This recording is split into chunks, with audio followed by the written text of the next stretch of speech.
lugar de la Mancha de cuyo nombre no quiero acordarme, no ha mucho tiempo que vivía un hidalgo de los de lanza en artillero, ardaga antigua, rocín flaco y galgo corredor. Tenía en su casa un ama que pasaba de los 40 y una sobrina que no llegaba a los 20, y un mozo de campo y plaza que así ensillaba el rocín como tomaba la podadera. Frisaba a la edad de nuestro hidalgo con los 50 años, era de complexión recia, seco de carnes, enjuto de rostro, gran madrugador y amigo de la caza. Quieren decir que tenía el sobrenombre de Quijada o Quesada, que en esto hay alguna diferencia en los autores que desde este momento caso y escriben, aunque por conjeturas verosímiles quizás se deja entender que se llama Quijana. Este texto corresponde a la famosísima obra española Don Quijote de la Mancha, escrita por Miguel de Cervantes Saavedra en el siglo XVII y que mediante una narración al más puro estilo de las novelas de caballería nos presenta la figura de un maduro hidalgo en busca de aventuras. Es por ello que esta noche nos gustaría analizar todo un clásico de la literatura española y para ello contamos con la presencia de Isaac Jaulí, doctor en psicología, psicoterapeuta y miembro de la Sociedad Teosófica Española.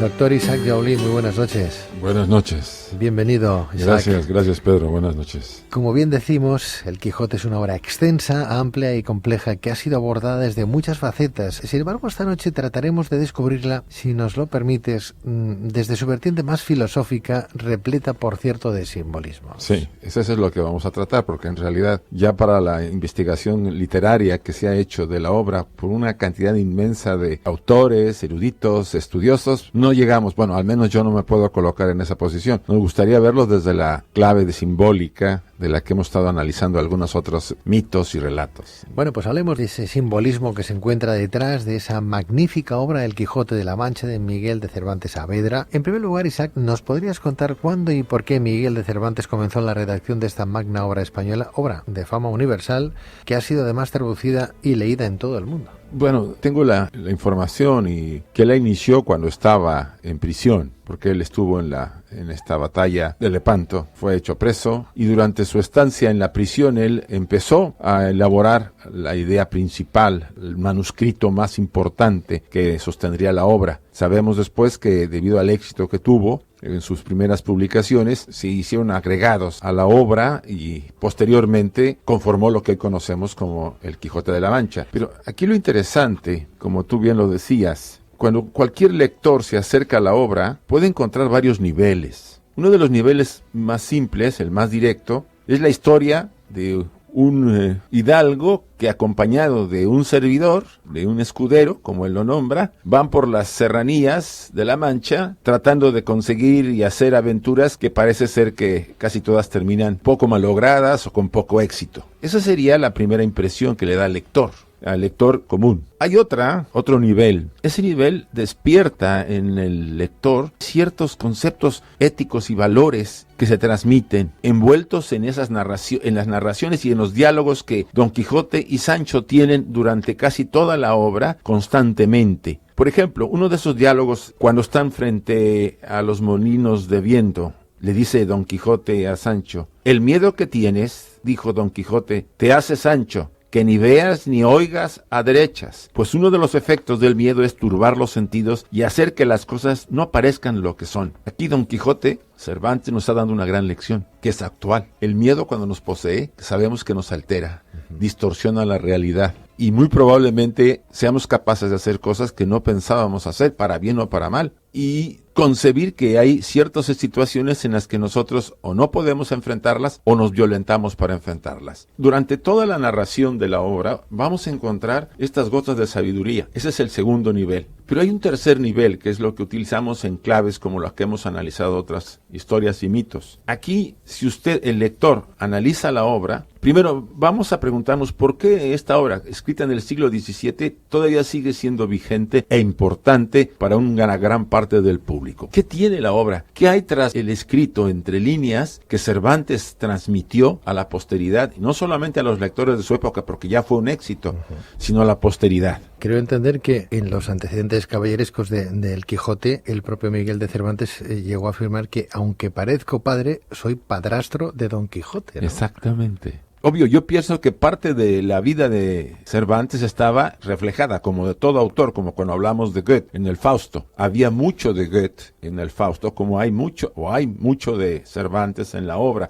Probablemente pasajes completos de su vida reflejados en las peripecias de nuestros dos héroes. Lo interesante aquí que es que empieza hablando de forma, vamos a decir, general sobre los eventos. Yo cuando la he estado estudiando en diferentes épocas y sobre todo en los últimos años, había momentos en que cuando la leía me recordaba a Ulises en sus peripecias de regreso a Ítaca. En realidad Don Quijote y Sancho van a experimentar diferentes eventos muy interesantes. Por ejemplo, el primero es cuando a él, en esa locura que lo embarga por haber leído muchos textos de caballería, sale decidido a inventar una aventura, pero para eso necesita que lo nombren caballero. Y la primera aventura que tiene es en una venta, como así se le llamaban antiguamente, le pide que lo arme caballero y el ventero pues le sigue la locura de Don Quijote, lo nombra, lo hace caballero y por supuesto sale a hacer sus primeras correrías que no fueron muy positivas porque en esa primera salida tuvo varios problemas. Había una dama cercana donde él vivía que se llamaba Aldolza Lorenzo.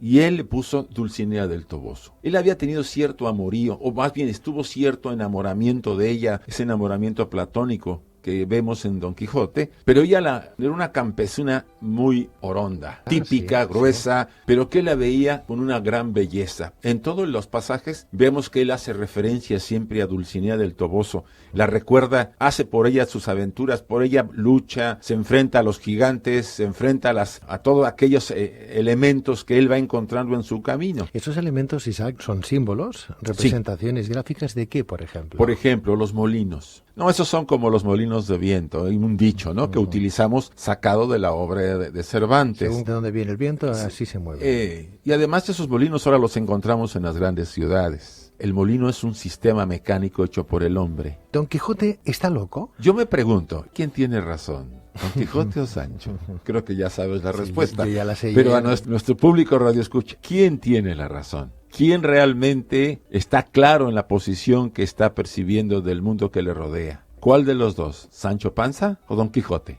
Uno de los puntos importantes es este y muy interesante, porque Sancho ve los molinos de viento como lo son, y Don Quijote lo ve como gigantes. Gigantes que los amenazan. Y él, lleno de valor, se enfrenta y los ataca. Y por supuesto sabemos que cayó el lastimado y Sancho lo recoge. Y Sancho todo turbado diciendo, ¿qué estás haciendo? Esto no son gigantes, son molinos de viento. Un molino de viento es un sistema mecánico creado por nosotros. Y nosotros hemos creado esos gigantes que ahora nos amenazan en los sistemas sociales en los que vivimos, en las grandes ciudades. Y nos dan miedo. O sea, trasladen ustedes el simbolismo del molino. Trasladen ustedes el simbolismo de los yanguenses, que fue otra de las peripecias, los que arrastran animales, los arrieros. Porque Rocinante, el caballo de nuestro héroe, escucha a una yegua y pues sale despavorida tras la yegua y el pobre Don Quijote pues va sobre el Rocinante y no puede controlarlo y atrás va Sancho. Al acercarse pues los yanguenses o arrieros después de varios gritos pues los golpean con estacas y los dejan lastimados. Aquí hay otro simbolismo.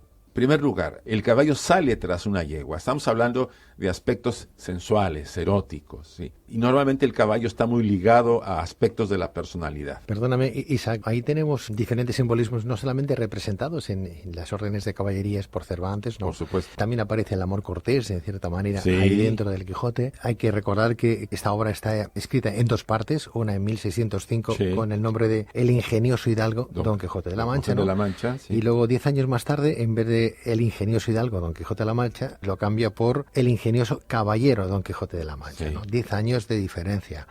Un trabajo que sorprende desde mi punto de vista porque está entre lo lírico, lo épico, lo trágico e incluso lo cómico. Lo chusco. ¿No? Exacto, ¿no? Lo chusco, sí. Yo creo que intentaba de alguna manera, a través del papel, burlarse de las burlas que él había recibido y críticas sobre su persona. Mira, uno de los eventos es cuando dice que van por el camino y de repente ven dos bultos negros. Y dice, son unos espías que han robado una princesa, le dice a Sancho. Eran dos sacerdotes, eran dos frailes, que él los ataca y los increpa para que dejen libre a la dama que iba en la carroza. O sea, si tú analizas, vamos a ver, hay una crítica. Hay cierta crítica, muy soslayada, pero la hay. Aparece la sobrina, el barbero, Cerdenio, Lucinda, son personajes. Y ustedes y yo diríamos, ¿quiénes son esos personajes? Si planteamos la idea de esta manera, Sancho Panza, que era un campesino poco letrado, que abandona a su mujer y a sus hijos, pues los halagos que le hace Don Quijote, le dice, te invito a que vayamos en búsqueda de aventuras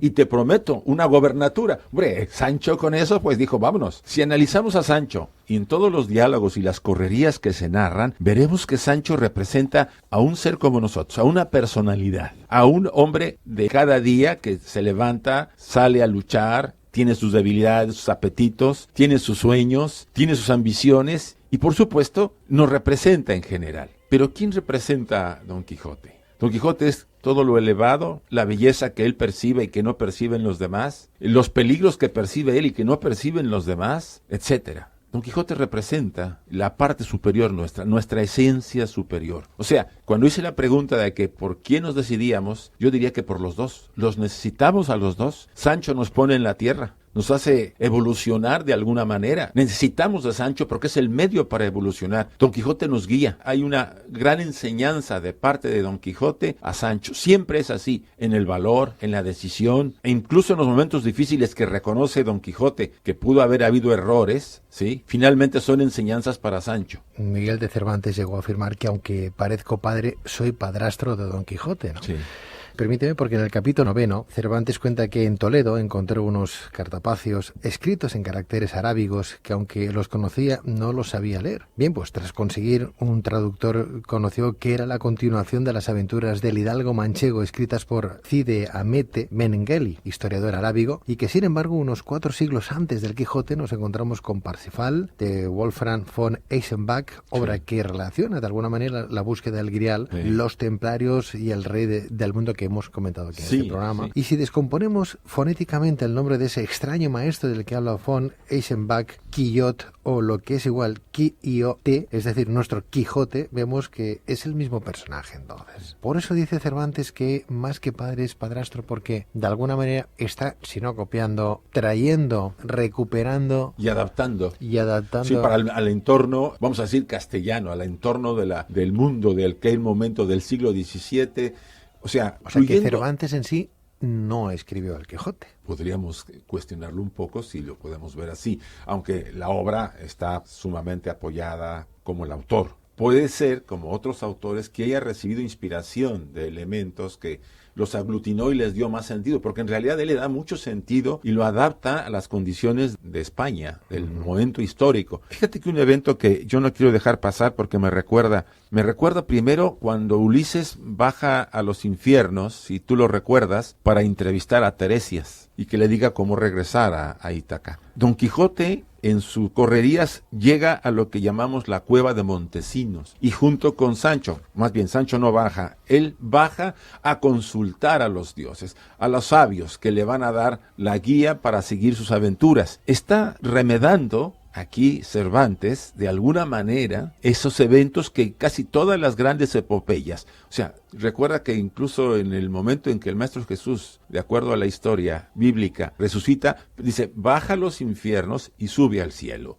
O sea, casi todos, el Dante baja a los infiernos. Si nuestro radioescucha analiza estos eventos, le da otra vez una lectura a la obra y va viendo las secuencias, pero con esta visión, verá que estamos viviendo el desarrollo, la evolución de un ser humano, donde una personalidad que es Sancho se enfrenta a situaciones que Don Quijote le inspira hidalguía, valor, nobleza, percepción de la belleza, que vea las cosas de otra manera y no como estamos acostumbrados a verlas, que se sorprenda cada día, que encuentre la manera de ayudar al desvalido. Realmente Don Quijote por eso es tomado como un modelo en muchos casos de honor, de orgullo. Todos llevamos al Quijote y todos tenemos un Sancho. Antes lo decías muy claro, el escudero, este Sancho, ¿no? Sería la parte, así lo he querido entender, ¿sí? ¿No? La parte irracional. Personal, de deseos, pasiones. Los instintos más bajos, los vicios, ese iletrado no es muy culto. Pero realmente somos de alguna forma un poco así, o mucho así, no sé. Creo que todos nos podemos ubicar en cierta manera. No obstante, Isaac, hay una cuestión en la que me gustaría hacer hincapié, además creo que es importante. Me refiero al simbolismo de los nombres. Por ejemplo, en el caso del caballero Don Quijote, este cambia 3 veces de nombre. Primero, de Alonso Quijano el Bueno a Don Quijote de la Mancha. Sí. Segundo, de Don Quijote de la Mancha al Caballero de la Triste Figura. Sí.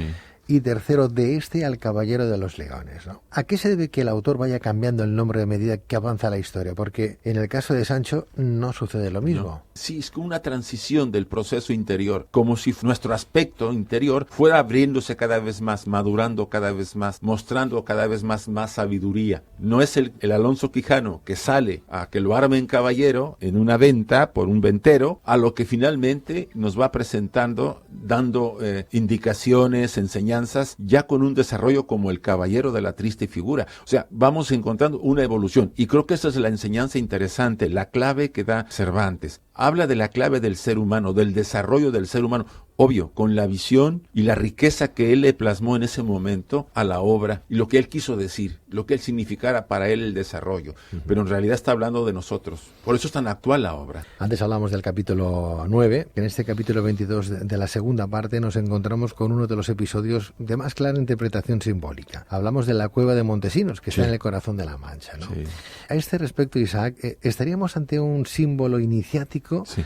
Porque, como diría Platón respecto a la caverna que hemos tocado también en este programa contigo, es evidente que este tipo de cavidades está muy vinculada a ritos de iniciación, ¿no? Sí, por supuesto. Yo creo que Cervantes incluyó esa parte para darle el peso, como le han dado todas las grandes obras de la literatura universal, el peso de ese aspecto iniciático. Normalmente las grandes iniciaciones, lo sabemos muy bien, nunca se dan en el plano físico, se dan en los planos sutiles, en el plano astral, si queremos verlo así. En la Gran Pirámide, de la que se habla tanto, si lo consideramos como un templo iniciático, la sala del rey, donde se llevaban a cabo las grandes ceremonias, después de que al sacerdote que iba a ser iniciado, era amarrado a una cruz ansata y era colocado en la tumba, y le hacían beber algo.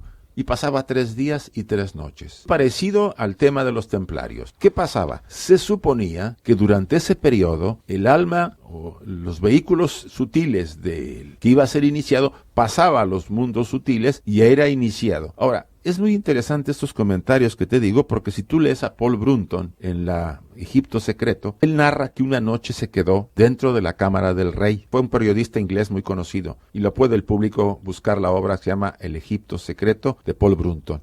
Se quedó con una grabadora de aquella época, eran de esos grandes discos que giraban, pidió al gobierno egipcio permiso para hacer artículos, y los egipcios que estaban interesados en dar a conocer más lo típico de Egipto lo permitieron. Se quedó solo en la cámara del rey de la pirámide de Keops, de la Gran Pirámide. Lo interesante fue lo siguiente, que a la mañana siguiente lo encontraron privado, había perdido la razón y lo llevaron a un hospital. Por supuesto, estuvo internado 2 semanas y empezó a recuperar poco a poco la conciencia, y narró que él, estando ahí, pues acomodando sus cosas y sentado tomando y fumando una pipa, vio que de un lado de la pared de la pirámide, de la sala, salían unos seres, unos sacerdotes, y cantando, y se metían en el otro lado de la pared. Obvio, esto pues dijeron, este señor se ha de haber alucinado, seguro que le hizo mal quedarse una noche en la tumba. Pero lo más interesante es, el disco estaba grabando, y cuando oyeron los discos, oyeron cantos en un egipcio antiguo, en un idioma antiguo. Entonces, la gran incógnita que se pregunta uno, si esa sala era para iniciar, entonces corrobora lo que dijo ya varios historiadores, incluso historiadores tan importantes, romanos y griegos, que atestiguaban que no era una tumba. Es un lugar oculto, es un lugar que tiene que ser profundo. Por eso, al incluir Cervantes, la cueva de Montesinos, al incluir Homero, el bajar a los infiernos, al hacerlo el Dante, al hacerlo Fausto también, porque Fausto al final baja a los infiernos, están remarcando que son grandes narraciones donde incluyen desarrollos e iniciaciones del individuo. Es su evolución del individuo, pero sobre todo su evolución espiritual. Krishnamurti, un famoso filósofo hindú que estuvo muy metido con las escuelas Montessori, hablaba, dice, mira, el profesor normalmente, y hablo en general, en todos los países del mundo, es un individuo que se ha preparado, ha cubierto cierto currículum para estar capacitado, pero eso no es suficiente para ayudar a las almas, a los jóvenes, a los estudiantes, sobre todo a los pequeños. Necesita tener el profesor, el maestro, incluso el maestro y el profesor universitario, un desarrollo interior. Por muy leve que sea, lo debe tener. Debe tener claro que debe haber mucha coherencia en su vida. debe vivir lo que profesa, porque lo va a transmitir, sus alumnos lo van a absorber. En la enseñanza, además de ello, los profesores saben muy bien que los chicos aprenden por modelaje, no solamente el material didáctico, sino que hay ejemplo. Si tú mandas a tus hijos a una escuela donde los profesores solamente cumplen con el currículum y siguen viviendo con su problemática porque la tienen y muy fuerte en general, no estamos preparando a la gente que va a gobernar a este país adecuadamente para que reflexione por sí mismo. Estamos haciendo que memorice, no aprende a cuestionar, simplemente sigue las ideas de otros cuando él debería ser creativo, y para eso el profesor debe haberlo tenido primero. No lo puede transmitir si no lo tiene. No puede transmitir la confianza, el deseo de desarrollarnos. Si él está deprimido, si está preocupado porque no le alcanza lo que gana, que tiene que hacer otras cosas para poder sobrevivir. En realidad, la problemática en la educación es muy amplia, pero sobre todo en este caso, como Krishnamurti insiste, el profesor está y necesita ser de alguna manera cuestionado en su desarrollo, no tanto en su capacitación, eso lo tiene muy bien, sino en su desarrollo como ser humano. ¿Realmente él sabe lo que está pasando en el mundo? ¿Se da cuenta que estos chicos y chicas que tiene en sus manos van a ser pronto los que gobernarán o dirigirán empresas? ¿Qué aspectos morales y éticos? Si tú analizas ahorita, tenemos 2000 años de desarrollo. ¿Y qué está pasando? Yo creo que la educación ha fracasado después de 2000 años porque vemos, hablo muy general y un poquito quizá exagerado, pesimista.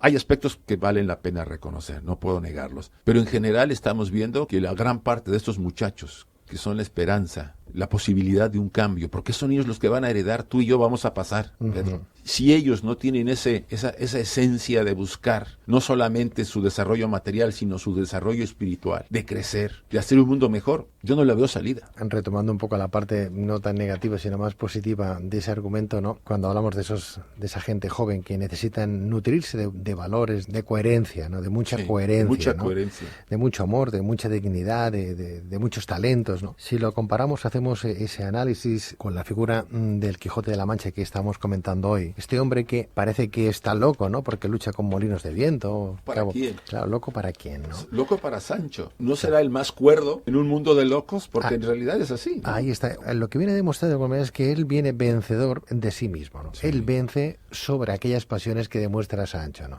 Al final y al cabo es el mayor vencimiento que se puede desear. Sí, como decía Napoleón o lo decía el Buda, ¿no? El hombre que se conquista a sí mismo es más héroe que haber conquistado 100 batallas. Fíjate que uno de los protagonistas, el cura en concreto, llega a decir que vivió loco y murió cuerdo, ¿no? Ajá. Con lo cual, qué buena reflexión y qué buena conclusión al respecto. Sí, sí. ¿Se puede luchar contra esos molinos de viento, Isaac? Yo creo que debemos intentar hacer y poner nuestro grano de arena. ¿O eso significaría ir contra corriente? No sé si tú te acuerdas que hay un simbolismo del plato de lentejas o del Santo Grial. El plato de lentejas es el simbolismo que viene en una narración en la literatura judía del Antiguo Testamento, donde Isaac tiene 2 hijos, Esaú y Jacob, y les va a dar su primogenitura a Esaú porque es el mayor. Pero Jacob tenía una madre que no era la misma madre de Esaú, muy inteligente o muy sagaz, no lo sé, y le dice: ponte la piel de un carnero y pasa a ver a tu padre primero, porque está ciego y sordo, no va a distinguirte entre tú y tu hermano. Al otro le hizo la madre un plato de lentejas, porque sabía que era goloso. Se mete Jacob, el padre lo bendice, que se llamaba Isaac, por cierto,